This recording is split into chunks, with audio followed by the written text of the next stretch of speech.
I taught elementary school for 32 years, and I never really had a class that has sit so quietly, waiting for things to begin as you folks. So, first of all, my name is Wes Licht, and I welcome you to the 2014 annual meeting for the McFarland Historical Society. And we're delighted to see you all here.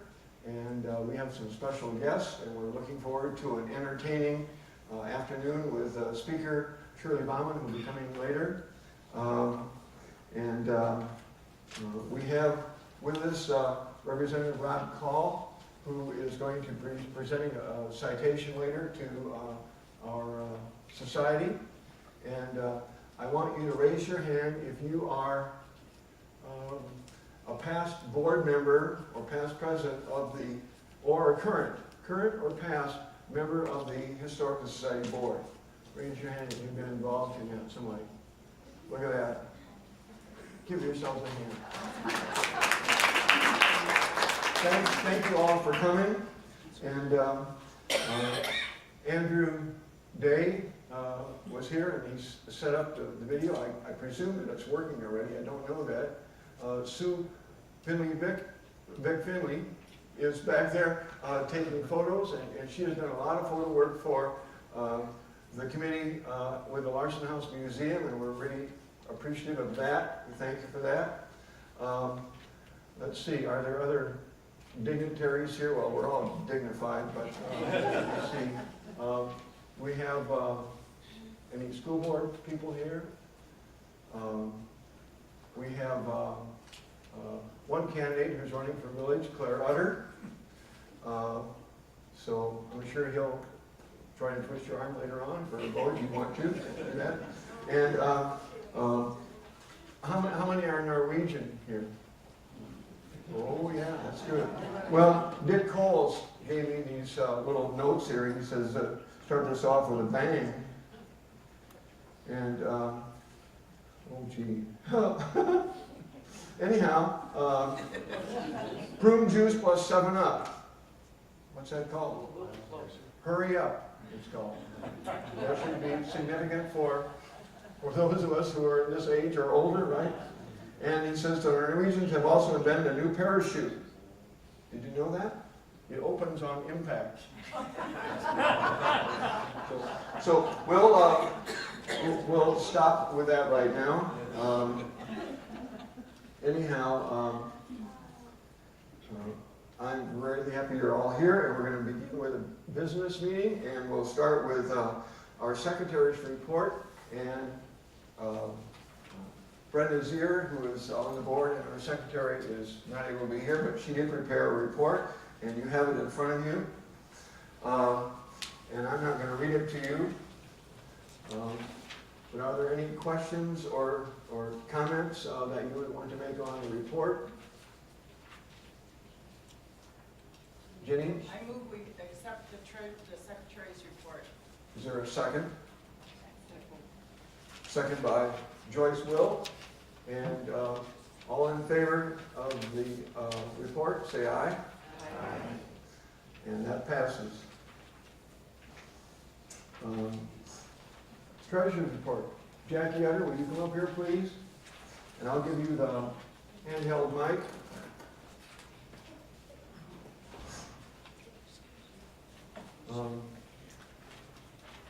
Those three ladies that are standing up right now, trying to let Jackie out there, are all members of the board. Jenny Dodson, Jenny Nichols, Jackie Utter. Let's see, Randy Olson in the cap back there. Raise your hand, Randy, current board member. Dale Marson up here is our current president. Who am I missing that's on the board right now that's here? Oh, Dick Cole, right back there. Okay. Try that. Good afternoon. The report is pretty explanatory. Are there any questions? This is me, yeah.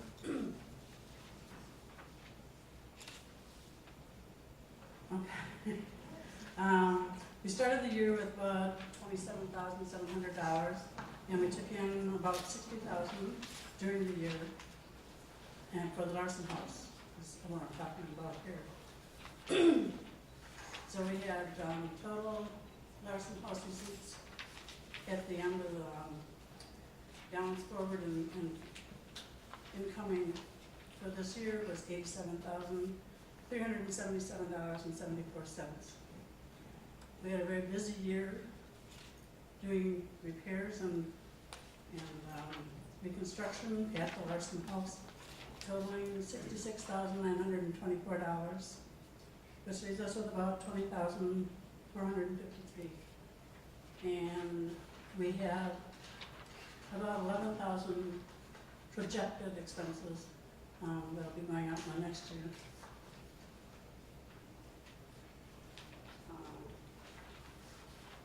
And the museum didn't fare near the big numbers, but we did well, and our ending balance is $3,646.66, so at least we're in the black for both the house and the museum. So, are there any questions? We continue doing fundraising because we know that it's going to require maintenance as we go ahead, so we're going to be needing those contributions. Thank you.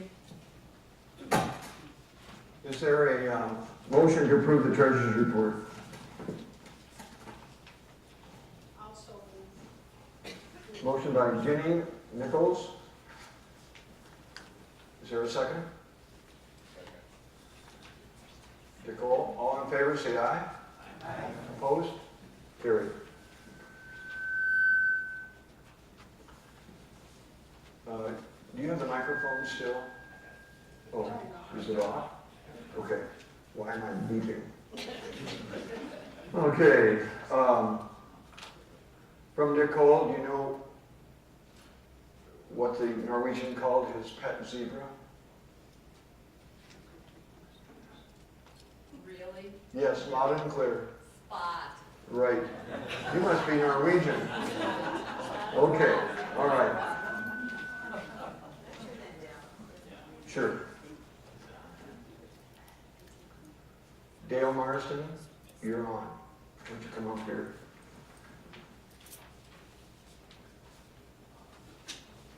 Okay, President's report. Say my glasses. Hold up the microphone. Close. Okay, for the 2013 year in review, we opened Memorial Day, Louder. we opened Good, keep it up. Memorial Day with a new lobby display to commemorate the 50th anniversary of the high school. Many volunteers helped with the bake sale and parade and popcorn and food sales. The board approved many projects for work on the Larson House with plans to open the Larson House for the public to see our progress by the family festival. A new annex display was open for visitors. Westwick and Rick Cole and Sharon Payne transformed the annex to showcase local agriculture in the McFarland area. It was 100 years ago with the age of the tractor. The museum opened every Sunday from Memorial Day through the end of September. Ken Brost arranged for many volunteers. We participated in the Family Festival Parade and opened the Larson House for people to get a sneak peek. And nearly completed the rooms in the Larson House in sneak peek at the nearly completed Larson House. Nearly 300 people received tours. Board members guided 8 third grade classes through the museum in October, a Cub Scout pack in November, and other private tours during the year. The 4th Annual Chocolate Fest was held at the Curling Club the first Saturday in November. This year we plan to commemorate the 50th anniversary of the McFarland Historical Society and watch for new displays in the museum window in the library. We will have the grand opening of Larson House May 24th and 25th. On May 26th, we open the museum for the season, and we will have our annual bake sale, and we'll be in that parade too. We also have third grade tours, as we do every year, and plans are underway for the 5th Annual Chocolate Fest in November again. Check our website at www.mcfarlandhistorical.org and stay up to date on what's happening in the museum. Every year we honor our past board of directors, Jenny Dotson, Wes Licht, Richard Cole, Dale Marsden, Randy Olson, Tim Mitchell, Ken Brost, Ginny Nichols, Jackie Utter, Keith Volker, and Brenda Zier. We'd like to open for nominations for board for this year. And do we have any nominations? I nominate Corinne Niedenthal.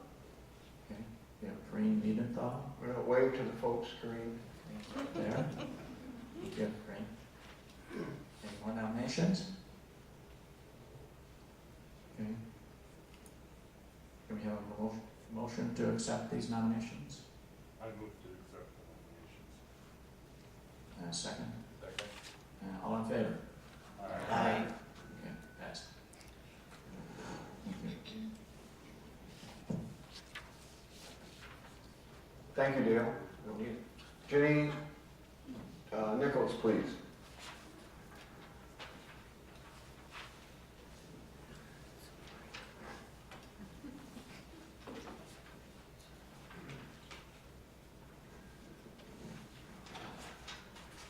Right now, we sent,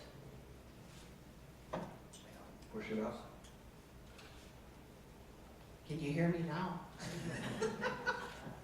That's better. This May, we sent out 275 newsletters, so that's a pretty good number. As far as membership goes, we're getting close to 90 life memberships now. So if you haven't sent in your membership for this year, there's cards on the table where Jackie is right now. And for an individual membership, it's $15 per year. Family membership is $25, and the life membership is $150. So we would appreciate it if you're not already a member to stop by and get one of these cards and send it in. You can also do it through the website. I just turned it off. Sure, thank you.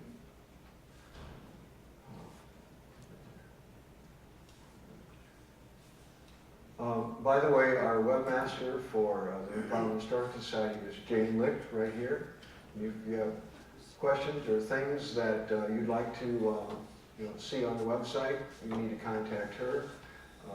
Your newsletter will be in color, bright color, if you go to the website. Some of us are more technically challenged, as I am, and it may not be the best way to go, but it's a nice thing that she does for us. I'm still ringing her, and would this be better here? We'll see. We'll try it here. Well, anyhow, Jane is next on line to give a report on just you're not introduced yet. She's next in line to talk about the Larson House Museum and give her a report. And as you probably know, she's been really busy on her own and also with working with various contractors and working with various volunteers.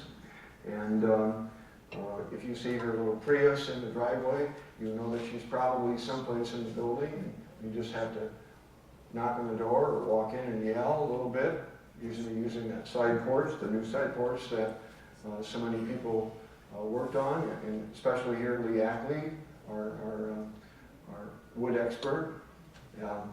Anyhow, one day her car was parked there, and two Norwegian men walked up thinking that they probably could help out a little bit. They had been employed at the blanket factory in Madison for a while, but then it folded. And you probably know these guys by name. Anybody suggest? Ole and Sven, yes, they know those two. So Jane decided, well, she could give them a job, but they needed some lumber. So she sent him down to Chase, and Chase Lumber said, well, what would you like to have? And Sven said, well, we need some 2x4s. And of course, the next question was, how long would you like them? And Ole looks around and he says, well, they're Ford of Austin House. I think we want them for a long time. Well, they finished their work and came back another day, and Jane thought, well, they told me that they could be carpenters, and we'll probably put them on the house, and they can maybe help nail up some siding. And so she shows Ole where the ladder is and the siding, and Sven picks up this pouch with all the nails in and grabs the hammer, and he climbs up the ladder, and Ole hands him the siding board, and Sven starts pounding, and Ole is watching him, and he picks up a nail and puts it in, and then he picks up another nail, looks at it, no, throws it away. Next one, throws it away, picks up another one, hammers it in, and Ole says, Sven, what is going on? Why are you throwing away half of the nails? He says, Ole, don't you see they have the point on the wrong end? And Ole says, Sven, you are so foolish. He said, those are for the other side of the house. Jane licked.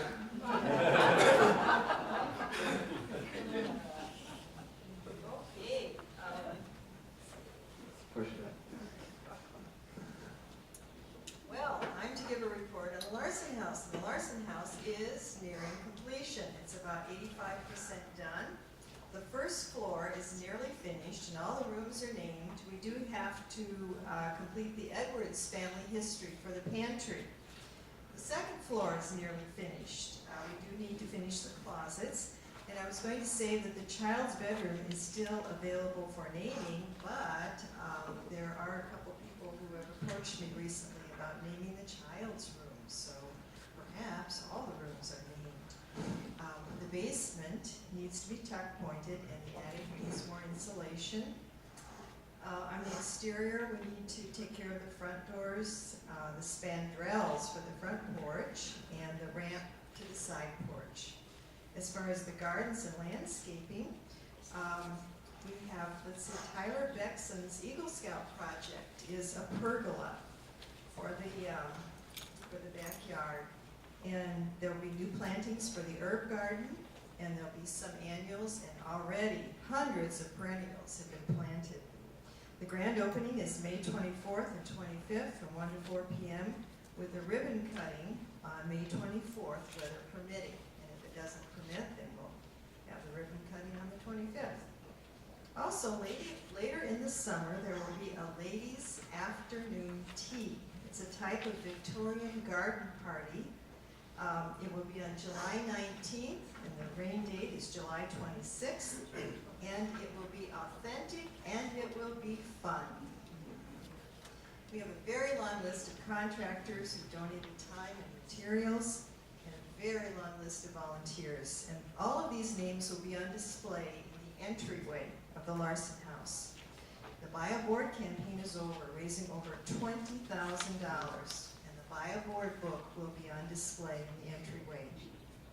We have a long list of room donors since many families joined together to buy a room in memory of loved ones and also institutions that were important to this community. And this list of room donors will also be displayed in the entryway.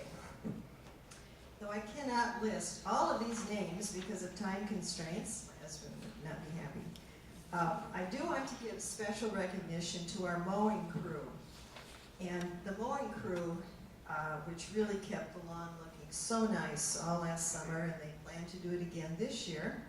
Bill Mitchell, I think Bill is here today. Would you stand, Bill, please? Oh, yeah. Tim Mitchell, Joe Martin, is Joe here? He thought he might come. And Larry Nygaard. And so I'm glad that you did applause for Bill. He will accept it, I'm sure, for the entire crew. We've also had a steadfast group of volunteers plowing and shoveling this winter, and we'll give them recognition perhaps at the next annual meeting. This time, I do want to give special recognition to the Larson House Planning Committee, who have volunteered so much of their precious time for this effort. First of all, Lee Ackley. Lee, please stand. He is a skilled carpenter.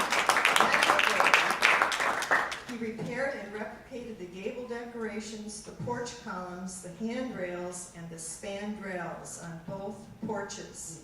He cut a perfect hole in the parlor floor and inserted the original heat grate. He constructed a handrail for the back stairway, and when you take a look at that handrail, you'll see that was a big project.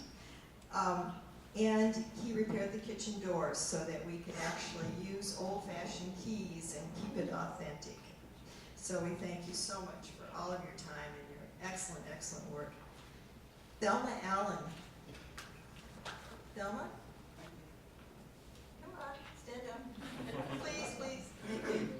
Okay, Thelma is a skilled artist who painted the picture rail moldings for nearly every room in the house. She stripped wallpaper and painted walls throughout the house. She made lovely flower arrangements and spent a huge amount of time working in the Larson House flower gardens. She served on the Garden and Landscape Committee and also on the Color Committee.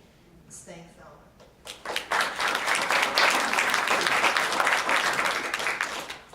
Jeannie Dodson.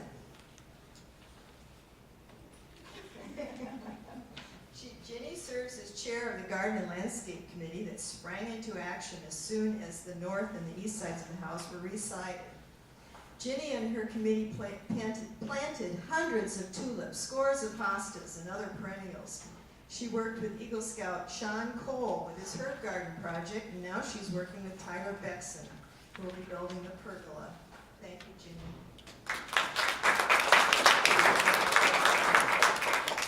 Dale Marsden. Dale is a skilled artist and carpenter. He built the attractive sign in front of the Larson House. He repaired all of the stained glass windows, and he repaired and touched up the famous mural in the living room that was originally painted in 1921. Dale installed floor and picture rail molding in most of the rooms, and under the supervision of our electrician, he installed many light fixtures. He also helped with landscaping projects and did lots of interior painting. Thanks, Dale. Meg Nielsen. Meg wrote an article for the McFarland Community Life back in 1991 where she lamented the demise of the Larson House and championed the notion that it should be restored. She has removed staples, wallpaper, and she's painted porch railings and walls. She's helped with landscaping. She's written lots of articles for local newspapers, and she chaired the very successful Chocolate Fest fundraiser for the last 4 years. Thanks, Meg. Judy St. Clair. Judy is a woman of many talents and passions. She chaired the important Color Committee, which determined all the colors in the house, and also the Acquisitions and Display Committee. Judy and her committee researched and came up with color schemes for every room and hallways. She painted samples on foam core boards to try them out in the actual lighting. She also did her share of stripping and painting, and she recruited her handy husband to help. And we discovered that Judy excels at taking minute meetings. Thank you, Judy. Meeting minutes. Jackie Utter. As treasurer for the McFarland Historical Society, Jackie's workload more than doubled when the Larson House restoration project began. She has kept accurate financial records for all the various Larson House projects and separated out the Buy a Board campaign, bringing order to what could have been chaos. She also prepared and painted the kitchen hand pump, the porch lights, and she cleaned and polished all the brass chandeliers and the big brass bed in the master bedroom. Thanks, Jackie. And that's the end of my report. Thank you very much. And you did. I grabbed the whip.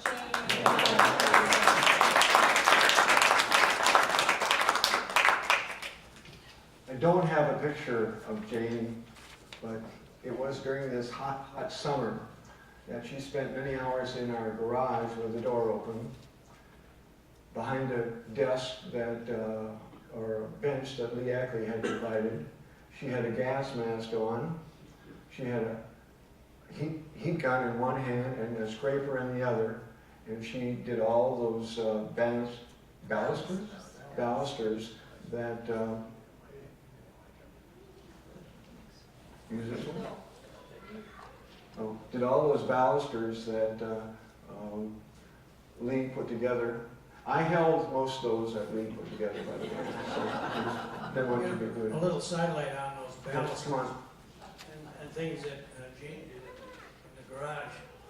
They were in such disrepair, the balusters and the spandrels and all those spool spindles, that a lot of people that originally looked at that place wouldn't even touch it. And Jane restored them. A lot of wood cover. Sandpaper. And then a few other things. There are over 40 of those, and then all the posts, and each one of those balusters took at least 2 hours. Okay, Meg Nielsen, Chocolate Fest report.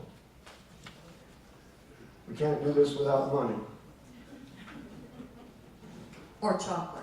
You can't do it without chocolate either. We had the 4th annual Chocolate Fest last fall. I know many of you were there. You were in attendance, and I hope you got to eat a lot of wonderful chocolate. Every year, it's so fun to plan that event because, of course, what could be more fun than chocolate?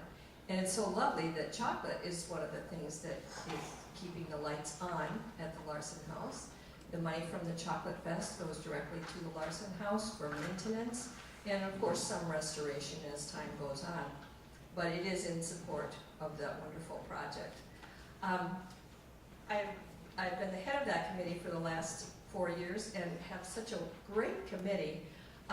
They really make it so easy to do anything. This group of women is so talented. They each bring their own gifts, and they're just an amazing group. I'm going to ask them to stand, all those that are here, and you've seen them all already, I suppose, so you probably know who they are, but it would be nice if the ones who are here would stand, and if at the end you could just applaud them. I'm not going to say anything about what their gifts are, because you pretty much kind of heard that already. I'll also read the names of the people who aren't here, and I'm hoping that I don't forget anybody, but I brought a crib sheet just in case. Sherry Blanchard, Jenny Dodson. Let's do this alphabetical here if we can find them. Vicki Holton, Jane Licht, Chris Olson, Judy St. Clair, Jackie Utter. So if you would applaud these people. Just an amazing, fun group to work with. And this year we're adding 2 new people to this committee, also very talented, and they will bring a lot of gifts, I'm sure, to that committee. Linda Hansen and Kathy Krusik. Glad to have them with us. As you can see by the Treasurer's Report, the Chocolate Fest did well again this year, and we are again thankful to Thrivent Financial for Lutherans for providing matching funds up to a certain amount for that event. It's always good to have their support in the community. Thank you. Thank you, Meg.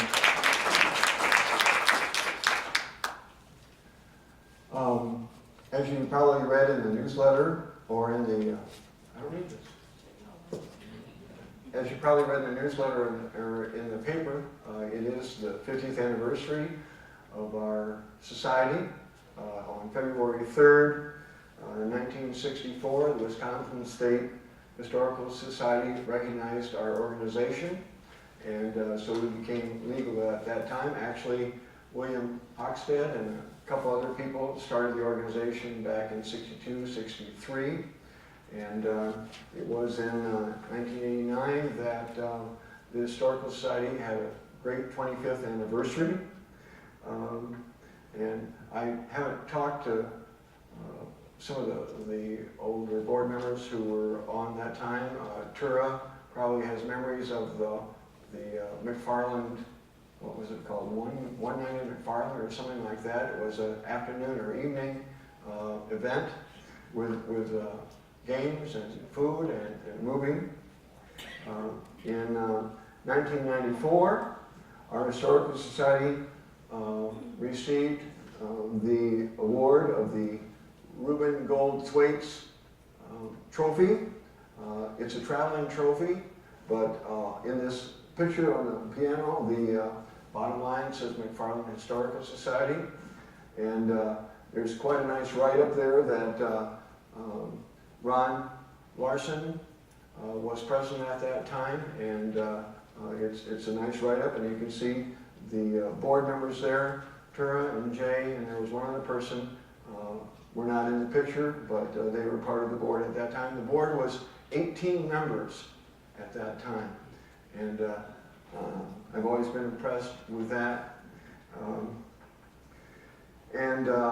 During the course of time, there were a couple people that certainly received special recognition from the state. One was Harold Menkel, who in 1988 was awarded the Local History Award of Merit, and in 1991, Ron Larson received the same award, the Wisconsin Local History Award of Merit.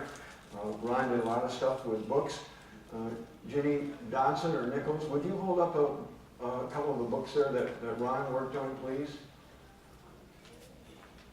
This one? Yeah, that one, This is walking a tour. historical walking tour. Yeah, Yeah, and, this was the interpretive tour Native American Natural History and Month. while we're holding up things, would you hold up the book that came out in 1776 by 3 board members? Meg Nielsen, Jane Licht, and Barbara Houghton co-authored that book. These are available for sale. And while we're at it, would you hold up the other publications we have there? One is Farm Stories Farm Stories. by Crystal Locken and Memories of McFarland, Wisconsin by All Crystal right. Locken. And edited by Jane Licht. And I just wanted to tell you that Harold Menkel was curator for a long time after he was president, and he, almost like Jane, I think he lived at the museum, and he would create displays, and this is a book of the many displays that he had in the window, and you're welcome to look at that as well as any of the other scrapbooks that we have here that go way back. One is shows the anniversary, the 25th anniversary, and then this one is a book of some interesting articles and memories by Dorothy Locken. This would be Corinne Helmke, excuse me. This is Corinne's mom, and you're welcome to look at that as well.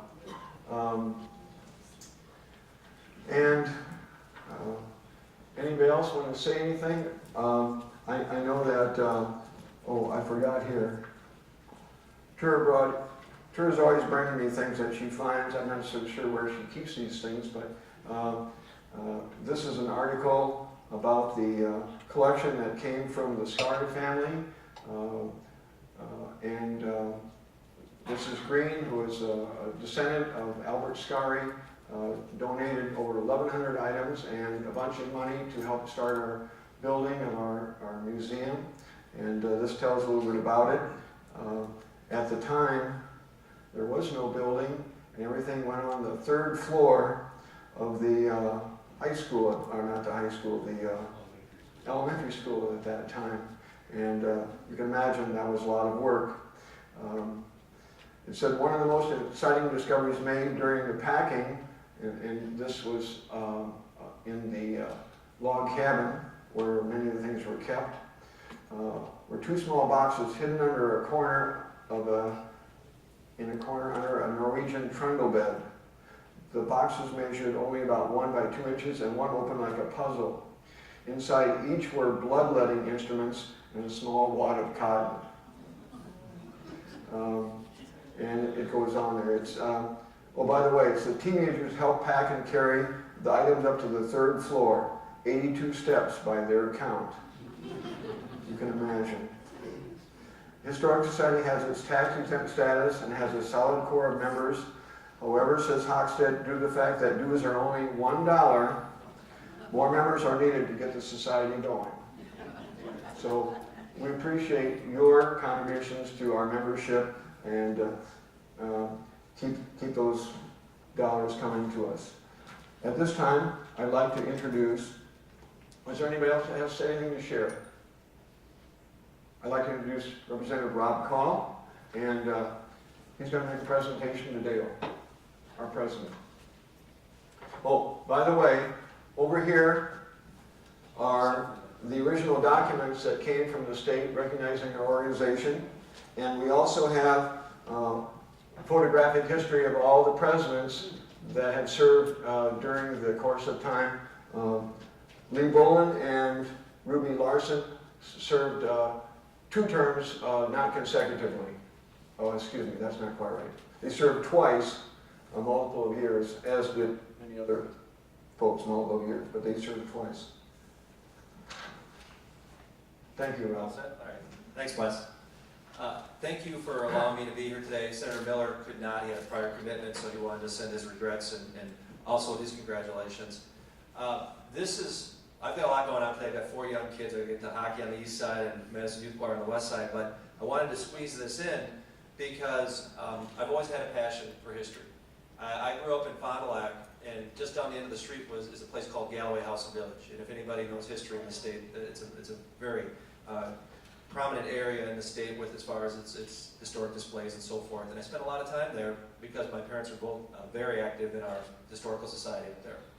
And so volunteered a lot, etc. You talked about chocolate raising money. We did a lot of ice cream socials. So I spent a lot of time in my youth at that place.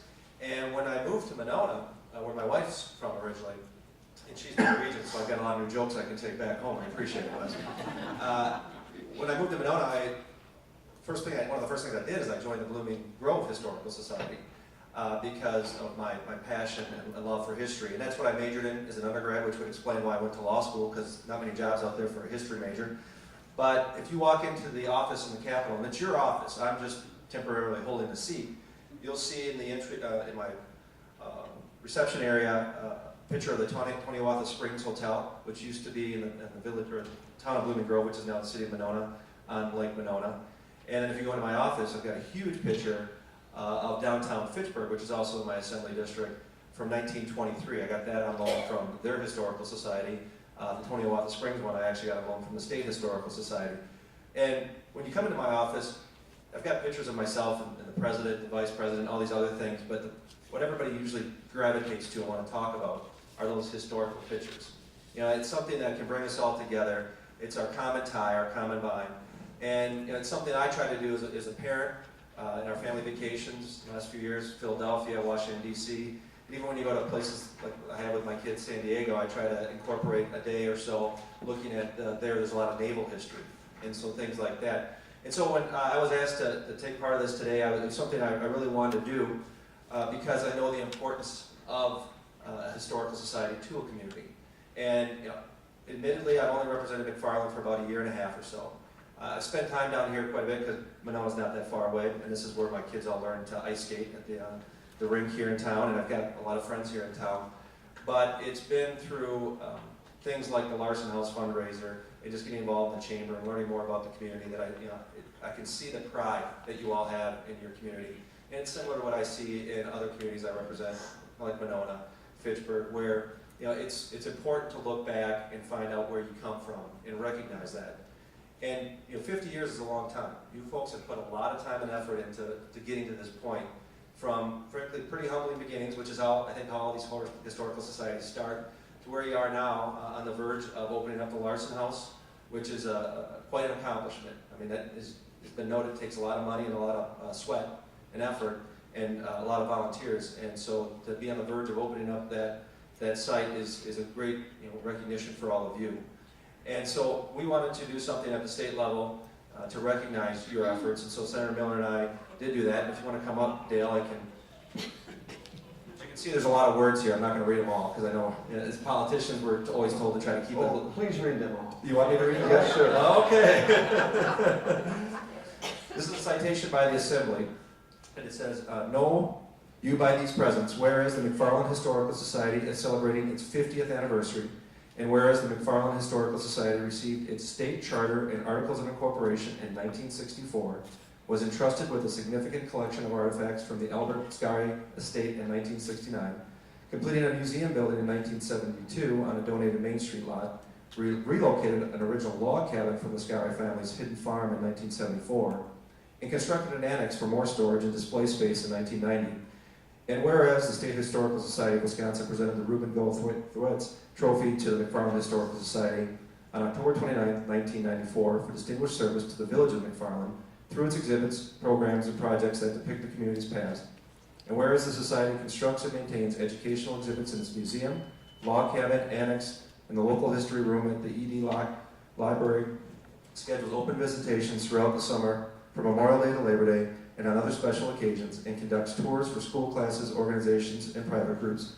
And whereas the Society purchased the neglected Larson House, an 1898 Queen Anne-style Victorian home prominently located in McFarland, worked with Society members, local contractors, and over 100 volunteers from the community on its restoration, and will host its grand opening on May 24th and 25th, 2014.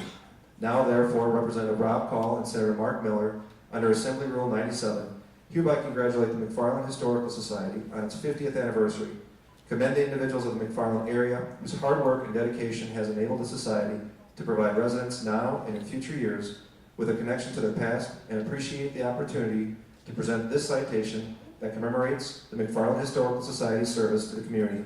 Senator Mark Miller, Representative Rob Call, dated in the state capitol, March 9th, 2014. Congratulations.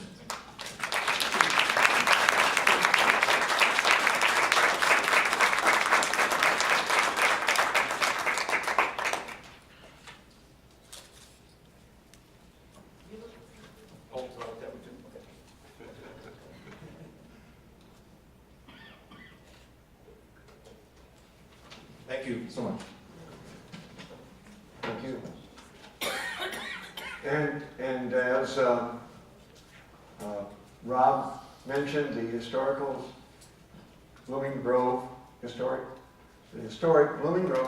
Society in walk Bob Bean, certainly the one person that I know of anyhow that has brought that society around and does so much with the house over there. If you have not seen it, it's well worth the effort. Bob had an open house this afternoon, it's probably still going on. Guess he found enough volunteers that he could sneak over here, and he wanted to hear Shirley talk, and that should be shortly. I'm hoping that she's on her way. She's supposed to be here around 2 o'clock. I wanted to mention that we have some donors here that for the rooms, and let's see, John, where's John Wendling? John Wendling represents the Larson family, the Larson room, the Larson house, excuse me. Tony, your family bought the rights to the kitchen, right? Yep. Yes, And who is with you there? my brother Blaine and my sister Terry. Thank you for coming. Thank you for coming. And let's see, who am I missing? Tura. Tura has the master bedroom upstairs, and that's in great shape right now as well. Am I missing somebody here? Dale. Dale and wife Joanne purchased the naming rights to the John Larson office, and in honor of the McFarland School District. And his wife's father was Archie Buckmiller, first superintendent who designed the McFarland High School and school system here that was so significant. That was 51 years ago when that began. Okay, Lee Ackley's and the Licks and the Rossmans have naming rights for the pantry in honor of the Edwards family. So, yes, Corrine. Oh, yes, yes. And Corrine, thank you. Corrine represents the Locken, Helmke, Nelson family. Did I get that right? Whew. And 3 distinguished women, Crystal Crystal was an active board member here and was one of the persons who said we've got to get that house going, and she was the push that maybe came to help us get over the edge. And Kareen has worked with us on the board and now as a board member, and she and I already making plans for the Gold Star Mothers exhibit, part of the military exhibit that's in our museum, and we're excited about that. Jenny Dodson, thank you. I knew there were more here. Okay, Jenny Dodson purchased naming rights to the garden area in memory of husband Stan. And the last thing I remember about Stan was he was the one on the highest point on that log cabin roof, pounding in shingles and taking off stuff. I called him the cat on the hot wood roof at that time. But the gardens are just going to be beautiful this spring. Okay, Judy. The couple rooms are not represented by immediate family members, but the parlor is named for Mike Harrod, our wonderful village president for so many years.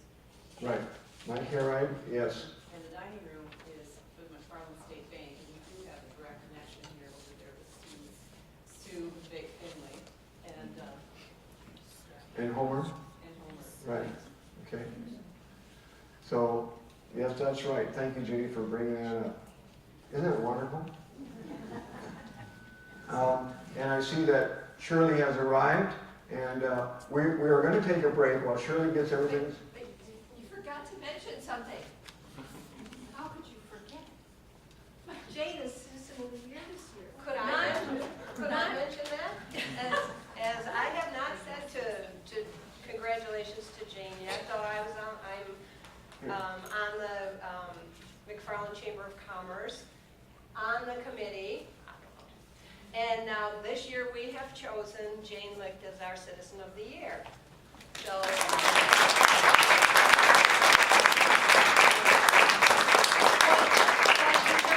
quite deserving, as I was standing here listening, I think all of you should be Citizen of the Year.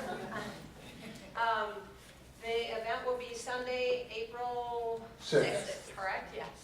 So I hope that tickets are on sale right now, so if you could get them early, because we're hoping that we're going to sell out, so. I think you just might. So no, I didn't want you to get by without that being mentioned today, because I know it's not solely for the work on the Larson House, but it is very timely because of that. I know that. Okay. All right. Yes, thank you.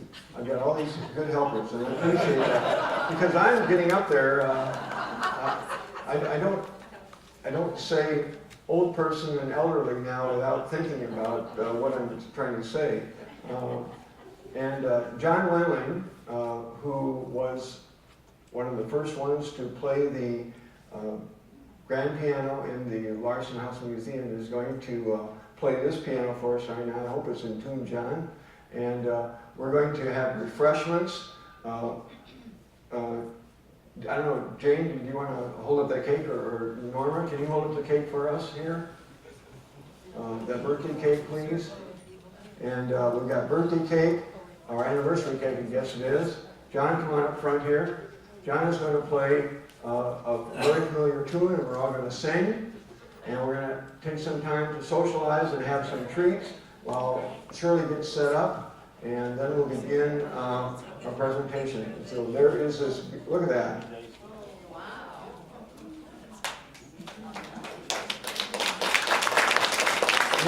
Marion, Carl, can you, yeah, okay, Sue, can you get without her head? Try that without her head, sorry.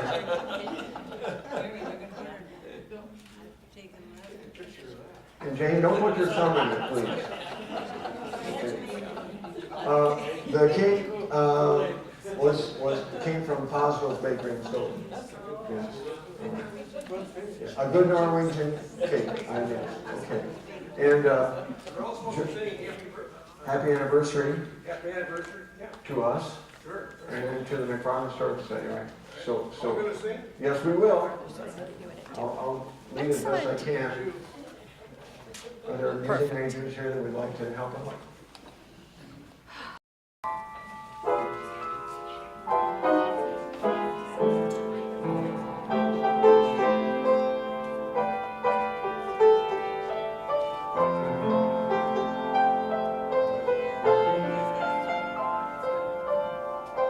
Tell me when you're ready.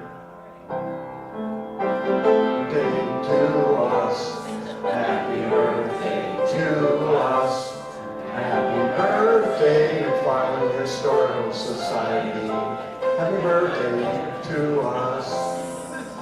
Do it again, John.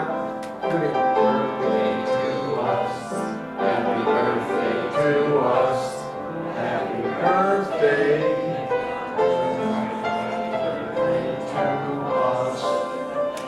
Thank you, John.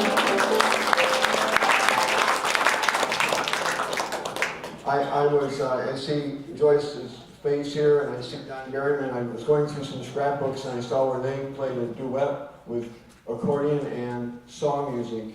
And someday we're going to get that back again. Maybe this summertime when we have a special event or something like that, we'll get those two together again. So let's have a few minutes of getting our treats and looking at pictures, going through the scrapbooks if you want to, chatting with each other, and Shirley will get set up. Thank you so much. We'll take a break and we'll call you back to order shortly. Thank you, Bob.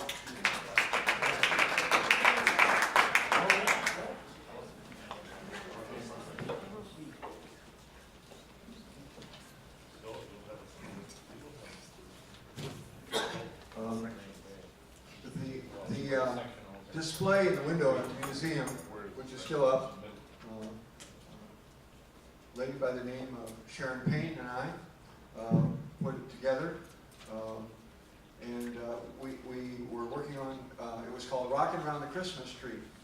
And it was so much fun for me to go on computer and try to find out history of some of the rockers. And I shared that with some of the members of the board, and they said, yeah, that might be a great idea. And I had also remembered that when I was a child, there were two black rockers with a upholstered cushion in our house that were originally wedding gifts for my parents when they were married back in 1924, I believe it was. And of course, I have memories of my nephews and nieces being rocked to sleep in rocking chairs. And of course, I remember seeing older folks with rocking chairs, reminiscing and enjoying the evening outside on the porch. The sun goes down, or seeing neighbors go by and chatting and stuff like that, which reminds me of an old Norwegian couple. And we're talking a very old Norwegian couple. You probably know their name. Ole and Lena, yes. Ole was 92. Lena was 89, and they were sitting in their rocking chair on their porch and kind of reminiscing about things. And Ole says, Lena, whatever happened to our sex relations? And she looks at him and she says, Ole, I just don't know anymore. She says, you know, I don't think they sent me a Christmas card this year either.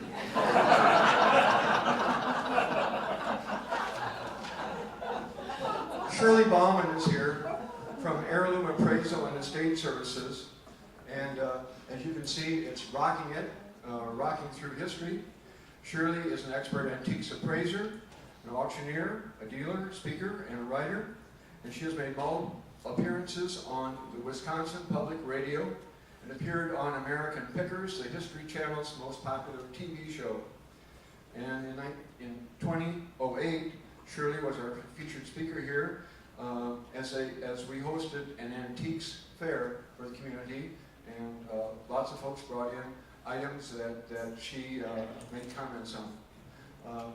When I was looking for a person who could talk about rocking chairs, I called around, and everybody gave me one name, Shirley Bauman. Here she is. Thank you. Well, when I first got the call from Wes, I thought he wanted me to talk about the history of rock and roll, and I said, sure. And then I found out he meant rocking chairs. And I still said sure because I love these kind of things. You know, anything to do with the past is what I enjoy. And I want to wish you all a happy anniversary. 50 years ago today, we wouldn't have had this kind of problem. We'd have just gotten on with it, right? Well, I hope it was worth waiting for. When we talk about the rocking chair, first we have to talk about chairs in general. And chairs are really some of the first antiquities. When we talk about rockers, we could really probably talk about the first chair, which is actually a rock. Not a rocker, but people who sat on it were rockers, right? Rocks, logs, those were their first chairs and stools. And then somebody decided if you flattened off the top, it was easier to sit on. And in history, we see mentions of chairs and paintings and illustrations. They didn't have photographs, but illustrations of chairs from ancient Rome and Egypt and all the way along the line. Thanks for hanging with it. But in those days, it was only the most important person who got a chair. The religious leader, the king, the government leaders, whoever was the most important person in the chair. And you know, that term still holds over a little bit today because we talk about the head of a committee being the chair. The important person is the chair. And we hear that kind of references all the way along. It wasn't really until the 1800s that it was decided that everybody in the room should have a chair. And that they sold chairs in sets so everybody could sit around the table and have a chair at the table. Is this sound okay for you? It kind of seems like it's going in and out a little bit. So we're going to talk, knowing a little bit about the chair. Where did that rocking chair come in? The rocking chair is a North American invention. They don't know exactly who. It's often said that Ben Franklin developed the rocking chair, but the origin is traced back to the early 1700s when Franklin was just a child. So that's kind of been ruled out.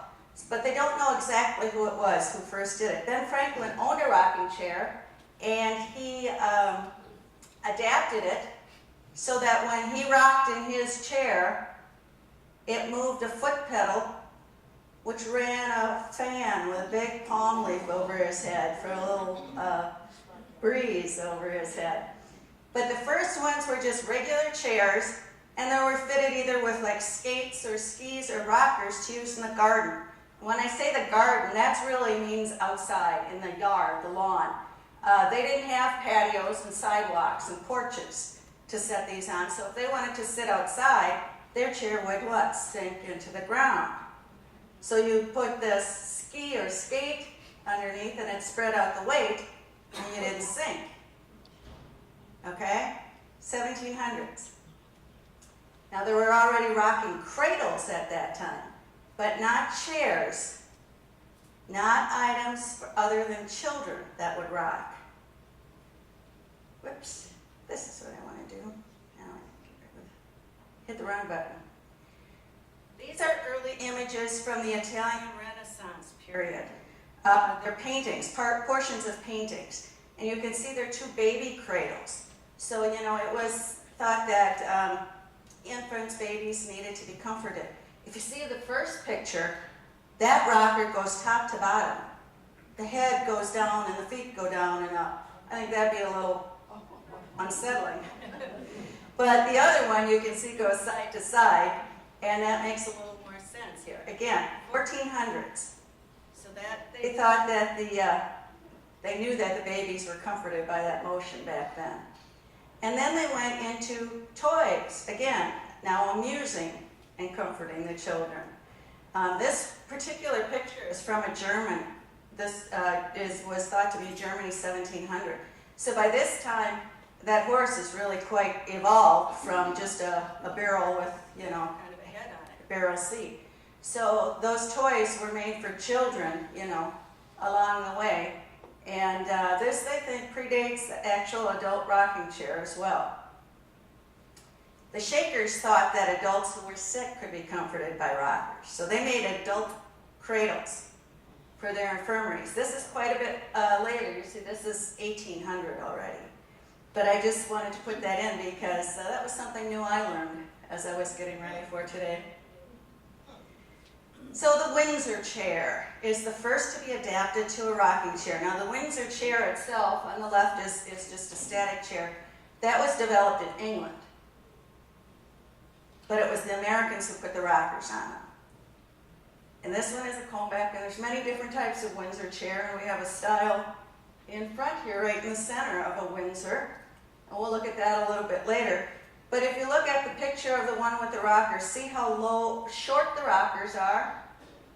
That one, pretty short. But it goes right up to the legs, and the stretcher bar is real close to the rocker on the picture. So, you know, you couldn't rock very far forward, I think, or you'd kind of tip in these first ones. This is about 1720, these pictures. And then came the Swedish bungstool. You can probably say that better than I do, but you get the idea. That one was a six-legged rocker. They figured those rockers in back should have a pair of legs as well. So we've got the ones in front, the middle legs, and then there's another pair in the back. And that rocker goes extra far back, so you could probably lean pretty far back in that chair and really get a good rocking going. But that was 1740 period. Here's another form of the Windsor chair, and this one is pictured as about 1800. So again, we had those cradles, adult cradles, and that's about 1800. Not a lot of change yet in the rocking chair at this point. The rockers are still pretty short, especially in the front, and they're pretty low to the stretcher. So not a whole lot of change. But after this, things started changing a lot more. So around 1800, we see some changes. 1820 is when the Shakers decided they needed to build their own rocking chairs. They were simple and they were functional. They were built out of the material that they found locally, and at that period, many of these rocking chairs are made out of cherry wood, because that's what they could find. And what they've discovered is they went into the old meeting houses and found the rockers, and that's another point. They made the rockers for the meeting houses. Okay, that's like sitting in church on a rocking chair. I think they did that so they could stay longer. I don't know. But they found out that they made the rockers for the meeting house for the individual. So they find them in slightly different sizes, larger and smaller. So if you were a smaller, maybe a small young woman, you'd have a smaller rocking chair, where a big husky guy might have a much bigger rocker. So it was made for the individual. It wasn't one size fits all. So they were simple, functional, and individual at that point. Split seat. Even back then, this is a picture of a chair from the 1830s. Even back then, people wanted to get away from the city, New York, Boston, New England, so they went to the Adirondack Mountains.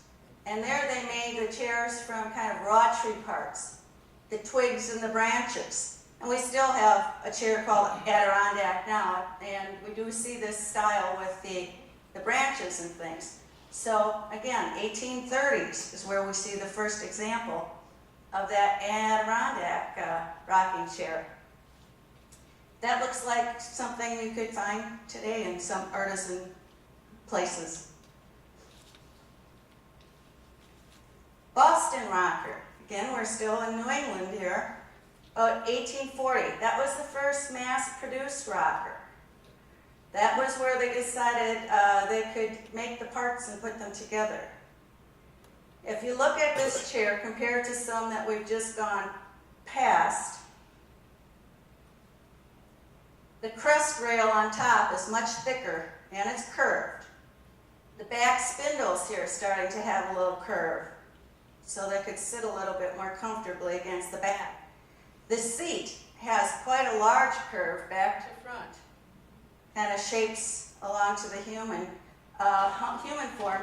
And then the arms are also shaped along kind of a little less so, but along the same lines as the seat. The rockers come a little bit more forward in the front. They extend a little bit more. And the legs on these and the arms, the spindles, are turned. So they have the ability to make them a little bit more stylish and maybe a little bit more comfortable. And that's the 1840s, the Boston rocker. And here, this is also 1840, but it's the Salem rocker. Okay, so New England, Salem, Massachusetts, Boston, Massachusetts. Here they were starting to compete on the basis of the style of the rocking chair. Okay? They decorated a little bit more. On the back, it looks like there's a painting here on that crest rail. And quite a different style than that Boston rocker. They wanted people to like their rocker better in Salem.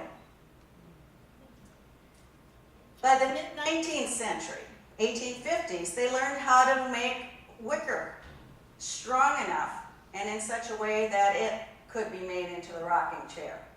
And we see wicker rockers becoming popular at that time. And from here on, it's about every 20 years or so that we see a big change for a while in the rocking chair.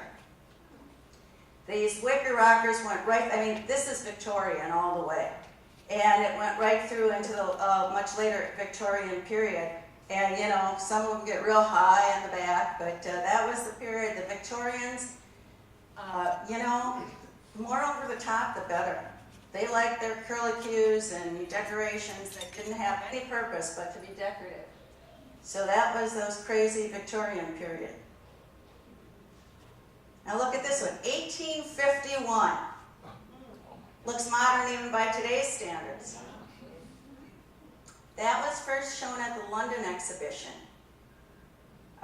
which is like the World's Fair of the time. And so that was cutting edge then, and it still looks that way now. This is iron.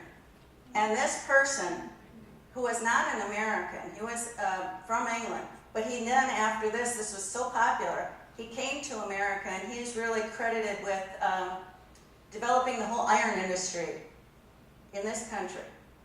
So this kind of rocked on the rockers there. I don't know if it bounced as well, being iron probably didn't have a lot to give, but maybe some of that too.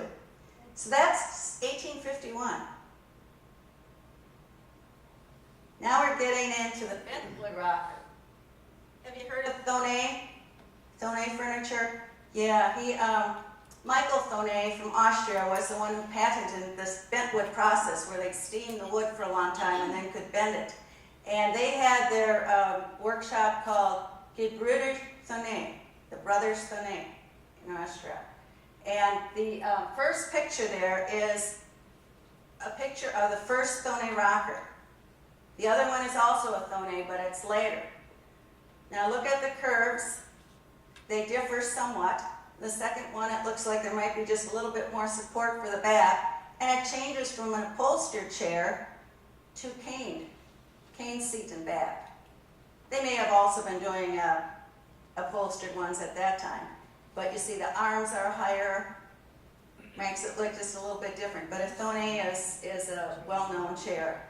And they didn't only do rockers and bentwood, they did other furniture as well. And then we get into the 1880s and beyond, and we're in this real neoclassical period in this country. It's revival periods for Chippendale, Renaissance, Empire, Colonial. That means, like, for example, the original Chippendale period was the 1780s. So this was a revival of the Chippendale style. So it wasn't the first time we see these, but we see a revival of Renaissance, Empire, Colonial, and others.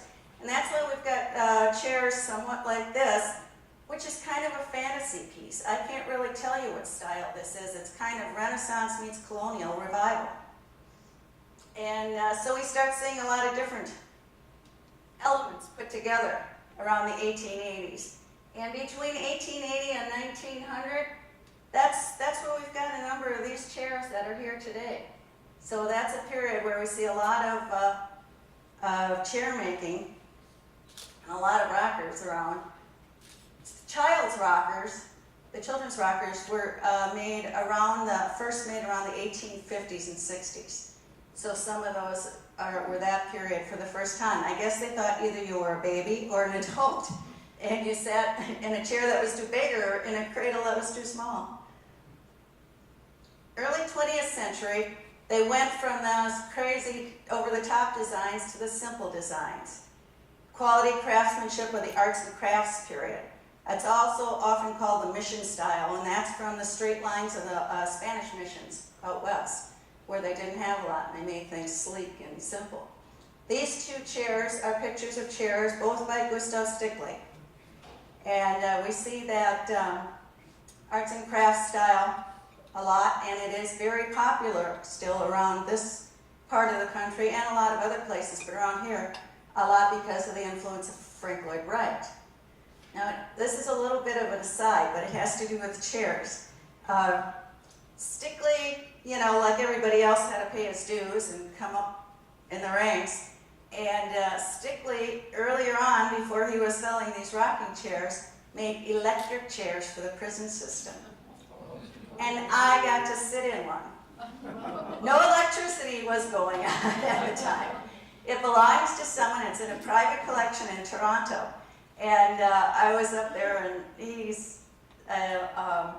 they were doing a Discovery Channel show on him. And anyway, he has this Stickley electric chair in his office.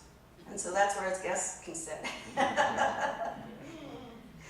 But that's what you do when you're paying your dues and getting to where you want to be. And this one, again, this is only 1910. This is called the egg chair, and you can see why. And again, bent wood. That process was developed about 1850, so he put it into a real design that looks, again, modern today. Cane back, bent wood ovals, and then contrasted to the very straight lines in the arms. Real interesting. Again, this one's from Italy, but how much fun that is. Folding rockers were all the rage about 1925. Like I said, about every 25 years they came up with something new. This was where they wanted to take their rocker along. When the ladies were having their quilting bees and sewing, they wanted to sit in their rockers. And I'm sure the men, as they were having their events, they all wanted to take their rockers along. So these folding rockers became really popular around that time. And here we're going to the mid-century modern. Big change again in style. This is what's hot today. The people who are buying furnishings today are going for mid-century modern. You know, that's the young people who are furnishing their homes yet, not those of us who have so much we don't know what to do with it, right? The ones who are furnishing it are remembering this as their nostalgia. The 1950s to them is a long time ago. And so this is their nostalgic memory. And you notice the shape of this one. That crest rail is real curved. Look at those rockers. Different kind of curve on that. And this is probably out of teak wood. A lot of them are in this case. Post-World War II, this is where things were going. Sam Malouf is credited for this one, and he's an American who really started that Danish modern movement here. But there's a lot of people around that would pay good money for that chair compared to some of the much older ones. And now we kind of went through, and we skipped a few, you know, and we'll get to that. I see a couple here that we can mention that are a little bit different than we've had up here. But there are a lot of people in our history that like their rockers pretty well. Anybody think of any? Lincoln. Lincoln's a good one. We'll start a little earlier, though. We talked about Ben Franklin, what he did with his. Napoleon. This is the rocker he had in his bedroom. Picture of it. He was probably kind of looks like it's low to the ground, short, and just short, not a big, long rocking motion there. But that he is said to have had this in his bedroom. And there, of course, is Lincoln. And we still call the rockers that are of this style a Lincoln rocker.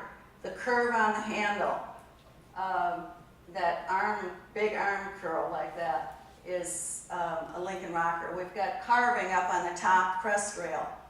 That was typical of Lincoln. This is a picture of Lincoln's chair. Again, it was upholstered. The style that's called the Lincoln rocker today does not necessarily have to be upholstered, but he is well known for that rocking chair. He had his picture taken in it off. Actually, Lincoln liked to have his picture taken. That were the early days of pictures, and in Washington there was a portrait photographer not that far from the White House, and he used to like to slip away and get his picture taken because people didn't find him there.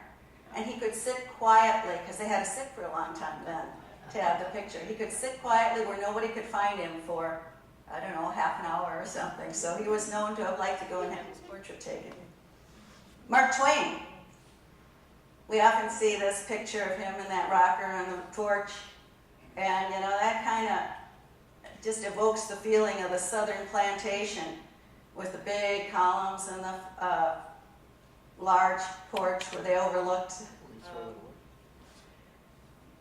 the countryside, I guess. And this was probably around the, you know, late 1800s, you know, later in his life when this picture was taken. And Picasso. Pablo Picasso had a Thonet rocker. That is a Thonet. And that was his chair that he really liked. Do you see here again? It's cane. You can see behind his head that it's cane. And it's got a real circle in the bottom, so the form of the bentwood changed over the years, but he was known to have really liked that Thonet rocker. And John Kennedy. Did you know he had a rocking chair that he sat in? He did that because it felt good to his ailing back. He had back problems. And that is his chair. It's now been donated to the Smithsonian.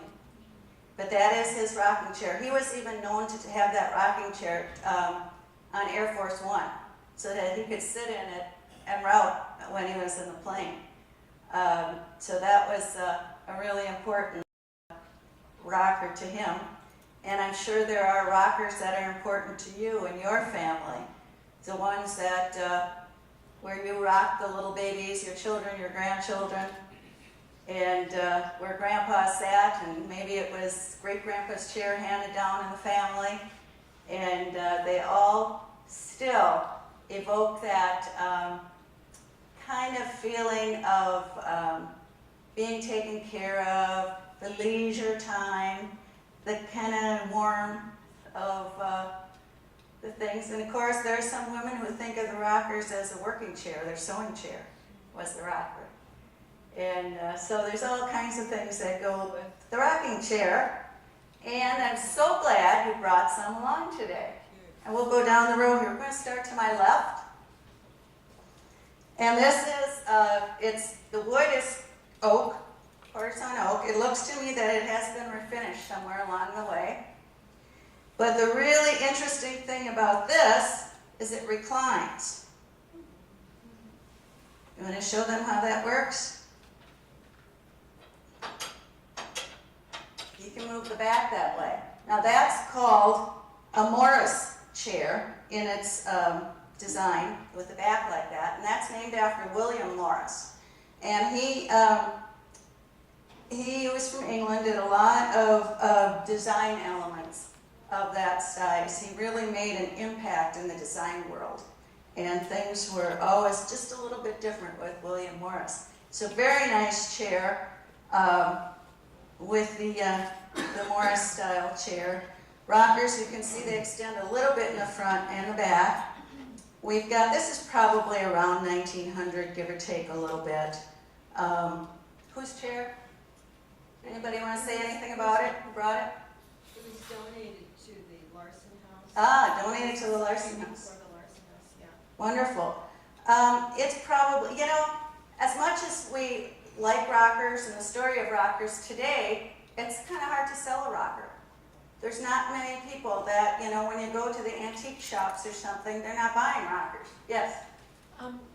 Do the platform rockers have anything to do with that change in buying the rocking chair? No, we'll talk, no, I don't think so. You're thinking about kind of the glider? Yeah. I don't know, maybe it has, because it takes up less room in space in a room, because the rockers don't go out. The platform rockers, where you sit, the base is stationary and you just kind of glide. And they are comfortable. And so it may have, yeah, it may have something to do with it. A lot of people do have those, because the rockers don't extend and such. Value-wise, I think in this one, it's, like I said, I believe it's been refinished. And of course not original upholstery. So you're probably, you know, being in the house there, the historical house, it's probably something you want to insure for maybe around $300. Somewhere around there is what I'd say that one could be insured.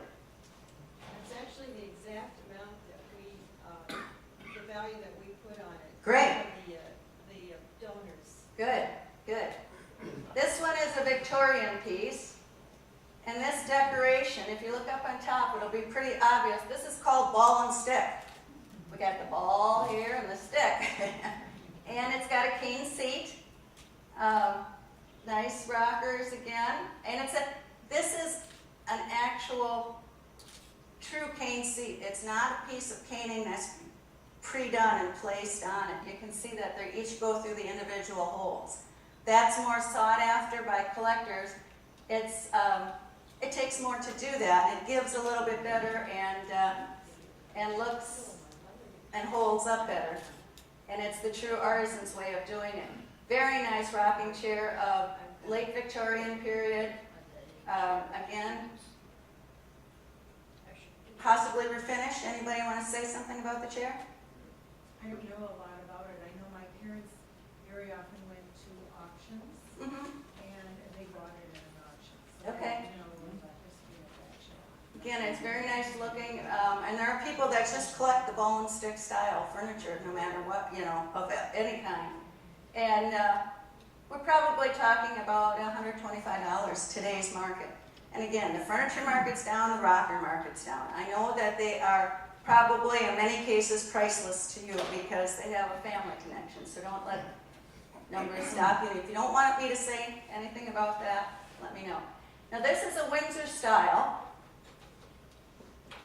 and it's not the original 1700s Windsor. And they wouldn't have the turned legs on the original Windsor. So it's a later manufacturing of that style. And I'm going to go over here. I don't think I'm hooked up to anything. If I can just look underneath it.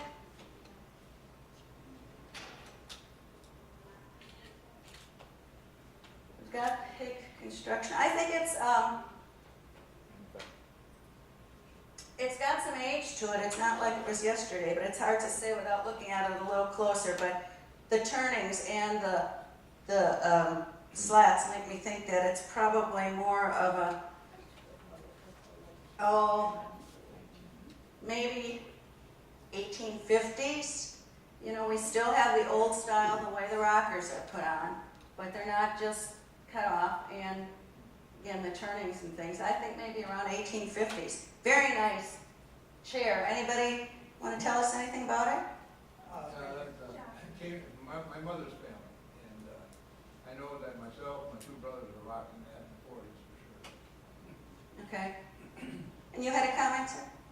Senator Rockefeller started a company of making reproductions, and so there are all kinds of knockoffs of Right. every chair. Of every style, yes, there are. Some of those reproductions are almost 100 years old. Exactly. Now, so they're antiques in and of themselves. Exactly. If this is 1850s, let's say the 1850s to 1875, that third quarter of the century, that's an old chair. And it might be a little newer than that. It could be up towards 1900, but still, very nice chair. It's got a nice patina. You just touch this, it's soft. It's not hard angles. And I think you've got probably, well, it's hard to say, maybe a $400 to $500 chair here. my mother got a cane rocking chair, similar to that. And I went back too far on it and broke the rocker, and it cost $275 just to repair the rocker. Right, So right. that's what. So I can, yeah, you might want to insure it for a lot more. This is what I'm talking retail. And we had two of them, so. Win an auction? Who'll give me $500 now? Who'll give me $5? I'll give $25 and $600 anywhere. He said he didn't want to sell it, sorry, pulled out of the auction. This is a nice, just past the turn of the century chair. Press back. This is heat stamped on the back. That's what they call press. It's pressed in. The design is heat stamped in there. Looks like walnut. And we've got replacement chair on there. It's kind of the rocking chair that I remember that my grandparents had when I was young. And that kind of style we saw a lot, maybe 1920 or so. Very nice chair. In today's market, though, not real sought after, probably about, maybe $100. Unless you had pairs, again, or the dining chairs match the same stamp there, then that would bring it all up. But again, very nice condition, very nice chair. Whose chair? Want any story about it? The picture there are my grandparents, and they were given that chair as their wedding present. And married in 1921, so. And it was given to them Yep. from either his father and mother, or from her father and mother. I don't have the whole story. Yeah, It was their chair. their chair, and that's what makes it priceless. And those stories keep you, I'm glad to see you had this in the book, and hopefully you'll have that story in here, picture of the chair. Because it was Yeah. a wedding present, yes. You're right, and then your future generations will know. Because that chair's gonna be around a while. No one sits in it. That's a good thing, probably. I don't know if this one we should look. This is the original platform rocker. We talked about the glider kind of platform rockers before, but this was the original platform rocker. Again, the platform stayed still, and the mechanism was above. It didn't actually have the rockers. And this is about 1890 to 1910 in that period, that kind of turn of the century, give or take. And it's a very nice one. The mechanism looks good, and look at the carving on the back. It's quarter sawn oak. The carving on the, I think it's probably pressed too, but we've got the, north wind, yeah. I kept thinking father wind, and that didn't make sense. And then here again, we've got that. This was refinished from its original, and I assume that the fabric, the upholstery is also, but the upholstery is it's got some age to it as well, but it's in very good condition. Anybody want to tell us something? My mother bought that at a garage sale, I don't know how many years ago, way back in Lodi. Bought it from people who came over from Norway, and she said it might have come from Norway. I don't know if you have any comment on that or not. Well, that wouldn't totally surprise me, because you'd see that north wind a lot on the Norwegian and the Scandinavian furnishings. So that wouldn't surprise me. I couldn't guarantee that or not, but it would not surprise me. Or it could have been a Norwegian who came over here and brought that craft with him in the style and did it here. It's hard to say. That's the hard thing about provenance. We're saying it could be, but provenance is the provable history. So it might be, or maybe a Norwegian craftsman here in the United States. But very nice, and with the way this one is, a lot of them have just kind of a fabric sling in the back instead of this nice carving in wood. And so I would put this one at about today's market, probably about $225, $250. Whereas usually we're seeing those with just the sling back today being really hard to sell, and maybe bringing $85, $75. So She paid $1 for it. she did well, better than the stock market. What type of wood is the back? This is oak. It's a quarter sawn oak, When I was tiger oak. doing my work with display window, so that platform rockers were appreciated because they took up less space and they weren't carpet cutters, Mhm. such as an old one back and forth would ruin the carpet. Yeah. This would keep it in place. Mhm. Are the wheels original? The wheels, the casters are on here. Well, one is ceramic and one is metal. And so one of them for sure has been replaced. And my guess on this one is that the metal one has been replaced because the higher end furniture came with ceramics. The hierarchy of the wheels were the ceramic ones were on the best furniture, then the metal, and then wood. So. We have pictures here of, Okay, we've got a bench wood rocker. Whose is this picture? it belongs to Marion Chocty back there. Raise your hand, Marion. Okay, do you want to tell us about it? I really don't know much about it. My mother-in-law, that was her rocker, and she was making quilts so her son could go to college. Yep. The ladies like to sit on the rockers and do their sewing and working. I guess it also, you know, when you get a little bit of movement, your back is feels a little better, and you It's a kind of small passes rocker. the time. It's a small rocker, and it was her sewing rocker. Her sewing rocker, yeah. Now we can see this is bent wood. In front of what I told you before, bent wood was patented in 1851. So it's later than that. And with the way the round seat looks just from here, I think it probably has been replaced. My guess is that this is right around from the very early 1900s. And I say that because that's when we see the curved stretchers, rather than just box straight stretchers, we see them curved.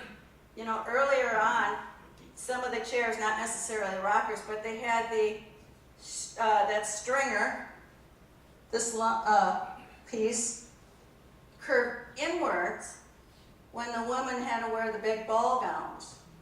And they were called ballroom chairs. So that was in to accommodate all the fullness of their dresses. And so after that, they started saying, well, the design element, let's put it outwards. So that's what I think. It's about 1900. Very nice. And here we've got, oh yes, we do have, Here we have two more. oh, we've got some more Marion? pictures. Would you mind if I just pass these around? No, that's fine. Okay. By the way, Marion is all of 95 years old, and she worked with Winifred Mankel when they were a little younger. Is that true? Back in the 40s, we worked in the Justice Department. Very good. We've got a rocker here. Whose is it? It's hers also. Yours also. Yeah. Okay. Do you know anything about this one?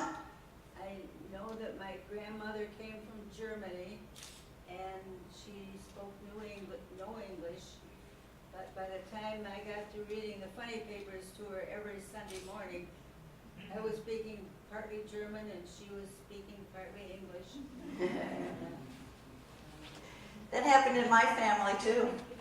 And I was 8 years old when she died, and that was about 1926. Very nice. This one too has a kind of a north wind. We were wondering, is that common to a certain country, just Norway or? Well, we do see them from the Scandinavian countries originally because they had the cold winds up there and such. Now the Germans, they were big on carving, wood carving. This isn't like the Black Forest carving, but they may have duplicated that in a little bit later period. It's also got a design on the bottom here, very nice cane seat. It's got it's got the bent wood arms. It's got a lot going for it. It's probably, again, a turn of the century piece. No, probably a little earlier than that, 1880s in that period. Very, very nice chair. Keep the story with it that it came from your family in Germany so the next generation knows it. Yes, it's already from. Very nice chair. So is the other little one.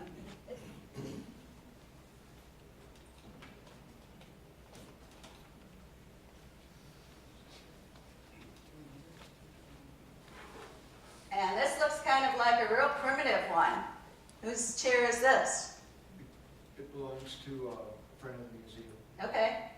And look at that. It's, my feeling on that is that it was a homemade. Someone made that, not in a factory, but at home, in a workshop. And you can see by the nails, some of them have been replaced, but there's some nice old square nails in there. And look at the way the rockers are attached. Could this have been a chair first? It could have been. It could have been. But in the beginning, this is how they attach the rockers too. So it could have been a chair because it's fairly low and then cut off. And it could have been one of those early ones where they said, I want to sit outside. You know, they didn't have, instead of sitting on a rock outside, I want a chair. And then, put the rockers on. So age-wise, it's hard to say. We've got the, What is this material? well, it's,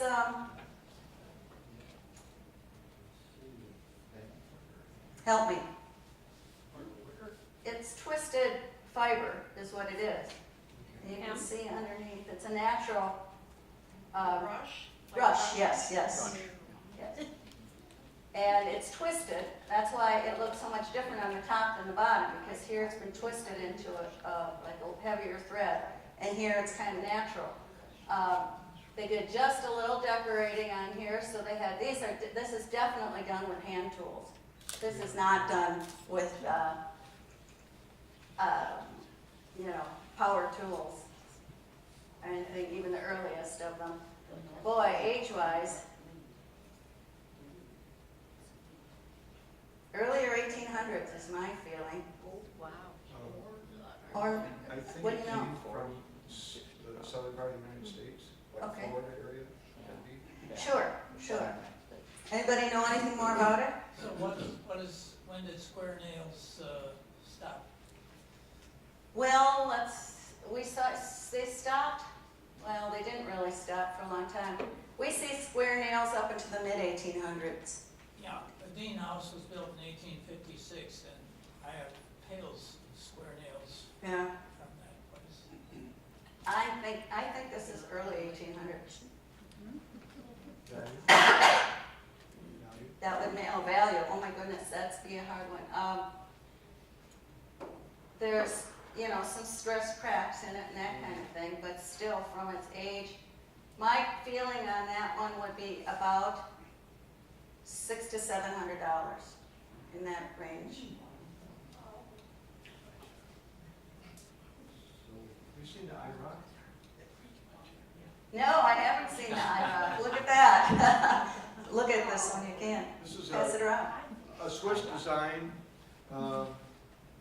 with an iPad that you can hook onto the one arm. It has a little generator there, so an hour of rocking will reproduce 35% of the energy used on the iPad.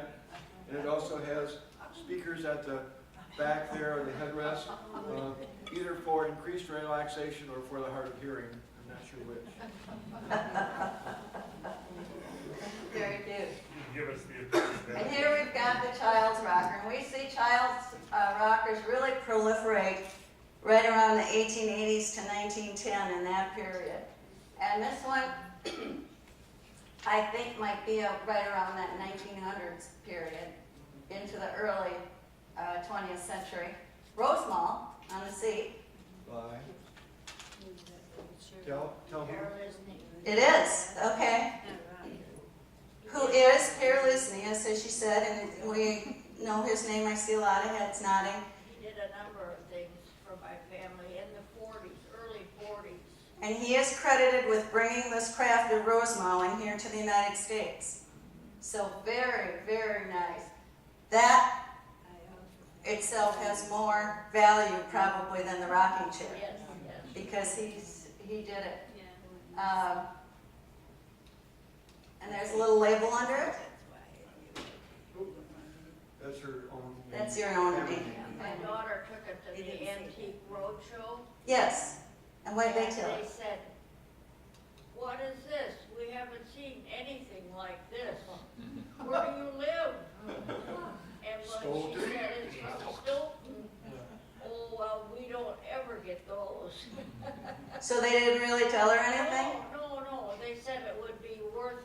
only in this area, Midwest, that'd be. Oh, I don't think that's true. I think it will be worth more here in the Midwest. But there are people around the country who know that name, carelessly, and they know the Rosemount. So it was just that, those appraisers, you know, to tell you the truth, a lot of those appraisers are people I know. Some of them have been my teachers for some of my classes. So they're just kind of like really good appraisers. They don't know everything, is what I'm trying to say. And we, you know, as all of us, don't know some things. So when they say things like that, it's that, you know, they have different experience. Well, I was so surprised when she said that, because around here, just Yeah. about everybody knows Mayor Lisney's name. Right. Just about everybody. Right. But he did so many things. He Oh, did and this lots is of- in good shape here. The painting is really in good shape. Yeah.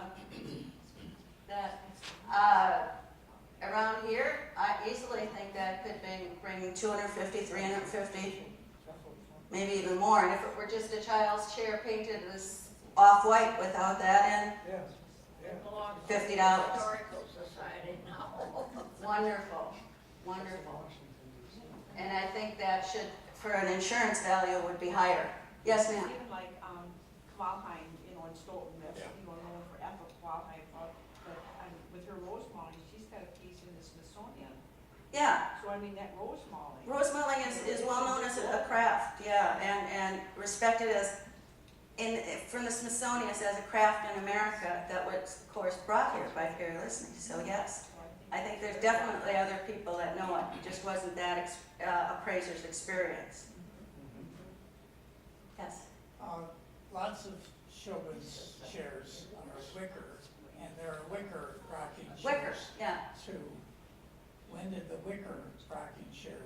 Well, the wicker rocking chair started first about the 1850s, 60s, in that period.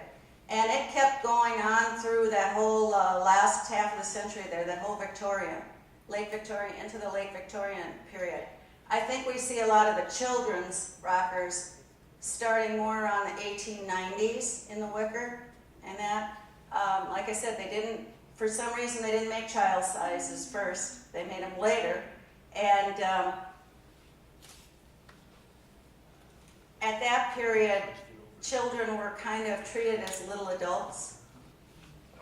You know, not as, you know, they had their little playroom, but when they were with the family, they had to be little adults. So that's about that period. Here's one that's tied into the chair. Okay, she's tied in the chair. Yeah. My son works for the city of Madison, and he occasionally drives down certain streets, and that rocker sat out there for about 2-3 weeks, just sitting by the curb. And he thought somebody'd come along, like the garbage people would pick it up. Well, finally one day he stopped and he rapped on the door, and they said, well, we were just waiting for somebody to take it. I didn't get a chance to shine it up at all because he just brought it home. Is this mid-50s or 1950? I was going to say about 40s to early 50s. And again, we got a little bit of the bend in the wood, not a lot, in the seat. And, you know, a child's rocker and a toy rocker, very good. Lots of people like them. Sorry, John. Lots of people like them just for displaying the dolls. Yeah. Very nice. Good find. Now this is an older one again. We've got the hoop back, again, bent wood hoop back chair. But it's not quite like the Windsor chairs. It postdates that by quite a bit. It's probably a, early 20th century chair. You know, it's made along the kinds that we used to call the kitchen chairs, with the hoop back and this, and then the bent wood arms. Anybody have a story on it? Who bought it? It's my grandfather's, who was born in 1898. Yeah, I was going to say right around that 1910 period is what I think this one is. That early century. And could be a little bit earlier than that, so maybe right around 1900. Very nice. It looks like it's got original paint. I don't see another color under it where this is chipping. So having original paint, it might have been... Is that primer there? could be a little primer, it could have been, oh yeah, down here maybe there's. Might it have been, But up on the seat, this yellow really looks original. might it have been original dark, just varnished wood? Pardon me? I didn't catch. Might that have been painted later? It might have been painted later, but I think this is the first layer of paint that's on it. Originally, chairs were painted often. You know, the first ones were all painted, and they didn't get stained and finished like this till later periods. So, wouldn't surprise me that that was painted. And you know, I think they didn't do quite as much quality workmanship on the children's chair. Got a little break on the side of that one. Today's market is probably in the $50, $75 range. And this one, again, is probably, you know, similar to these, 1920 maybe. On these chairs, we've got the press back again. And it's I think it's a walnut. That's my father-in-law's, and his Oh. 1923. 1923, so it's 20s, that would make sense. And these we see that looks like there's a little repair work there, but very nice chair. This is what makes it different from some of the others, and I would call this one more in the 75, 85 range. And we have another. This is a ladder back. And we obviously know why it's called that. It's not a true shaker chair, I don't believe, because I don't think the shakers would have put that much decoration in. They'd have had it just absolutely straight, because for them it was all about function. But it does look a lot like that form. It's got the old rockers. Whose is this? Tell us about what you know. That came from my wife's family, and it's got wooden pegs through the rocker, and they're thin. And the shakers had the ladder back so that they could put them on hooks up on the wall. Yes. Because they needed to open the space for their dances. Mm-hmm. And I have another one that's got a 5/8 cane to it, which is more like the shaker chair in some respects because it doesn't have the fancy top to it. The finials and top. Right. But it's a ladder bag as well, and they're both in the Dean House now if you want to see it. And we have a Lincoln chair that didn't have a rocker on it, so one of our members made a new one for it, and then we paid $700 to have it upholstered so it looks like it's an authentic Lincoln Exactly. rocker. But the shaker chairs, I know this is not a shaker chair, but it's about 100 years old. Yeah, it is. It's definitely in the shaker style. Right. And you know, like I said, the first thing, and see the seat kind of has even a little bit of decorative weaving rather than just absolutely plain. And look at the back side, it's different. Yeah, yeah. The shaker chair had 5/8 cane to it, and it was woven very simply. Right, right. So those are the little details we look at to tell the difference between The the original shaker chair did have a little bit of a curve to it, and that's why this is just what we would call a knockoff of the shaker chair. About a 100-year-old chair, he says, which would put it in the early 1800s, which is what I would have said, looking at the way the rockers are attached. My favorite chair is an outdoor chair, and it's all metal, and it sits out in the sun and is warm and under the tree there in the summertime. It's the most comfortable rocker I've got at this point. But Yeah. my two kids grew up 1961 and 63, they were born, and they had a platform rocker, and I can't sell it for $20 in our garage sale that we have every That Victorian period is not popular right now with young people. You gotta go much further up into the 50s, like I said, on those mid-century And things. somebody gives us a rocking chair for our annual garage sale on the back porch of the Dean House, and I sell a rocker every year, but I have to have it under $50 to get rid of it, otherwise it sits there. Yes, yes. And I sit out in front in my top hat and get people to park in the parking lot and come in to see our sale because I'm sitting in a rocking chair. Sir, you had a comment or question? Yes, do you find any rocking chairs that went sideways instead of back and forth? Sideways, well, the baby cradles would go up and down, but I don't know of a adult or a chair exactly that went that way.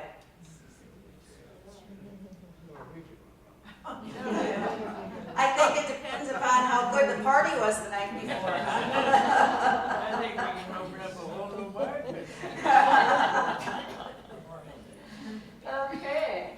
Well, thank you very much for your attention, for bringing your chairs out. I know that's a lot to ask of you to bring those chairs, so I appreciate your doing it all, and I'll be around a little while if you have a question you want to ask me. Thank you.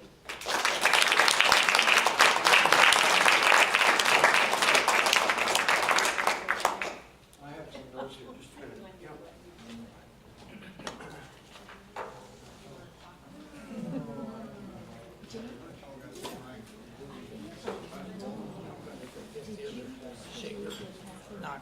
Well, I think you can see why we had the expert here. Truly fun and interesting presentation. I thank you again, Shirley, and I have a card for you, so don't walk off without it. I worked in Department of Justice, in the, and I worked in health and legal counsel, health and social services. I think it's when you were In the book that Dorothy Helmke put together, her opening line is, "What a priceless possession is heritage." I think it certainly showed today, and it will continue with the work of the Historical Society with your support, both physical and monetary, and we encourage you to participate in our events and open house again for the museum. The Larson House Museum is the 24th, 25th. The following day we'll open up the museum again. Some of you probably have not seen the new old farm exhibit in the annex, but that whole interior has changed. And I'd be happy to show that to you sometime, either privately or when it comes open in the spring. Thank you again for coming. I want to especially make sure you thank Heidi and Janine from the library here for helping us with the setup of this room, and appreciate your patience while we work to get the PowerPoint going. Two things. The Songs for Anna, the 6-year-old child who is fighting cancer, is going on right now, a fundraiser at the high school, and I wanted to make mention of that. And April 6th again is the Citizen of the Year dinner, and we have a lot of things to look forward to. Thank you all for coming. Bob? Wes told me I could only bring one chair, but this is a more authentic weave of the shaker chair, and the ladder back is a little simpler. But this was a craftsman's knockoff, in my opinion. Probably. Rather than, I don't claim that this is the original shaker chair. Look at the rockers though, how thin they are, how long that's been rocked on. And it's got the wooden pegs. Yep, you can see how it's worn. But it's been repaired with modern nails, so, and there's a square nail here, so that's why I'm sure it's not an original shaker chair. Thank you again. Feel free to hang around and look at the scrapbooks and the other chairs. Did those pictures end up with Marion? I got 3 here. And the other two, okay. Jenny, if you'll pass those on to Marion. Thank you, Marion, for coming. I think you are the oldest The Vicks are getting up there, but not quite. I'm almost in McFarland. You are? Almost. Almost. The Almost, in okay, McFarland. all right. Thank you so much. Make sure you come and see the Larson House Museum sometime. I had a question. Do they still want some antiques? You'll have to talk to the lady in that burgundy maroon shirt right there, okay? I have a spinning wheel and it has a story to it, so. All right. Well, we'll talk to you about that, I'm sure. Thank you again for coming. Have a wonderful rest of the day and enjoy our spring weather sometime. Yes.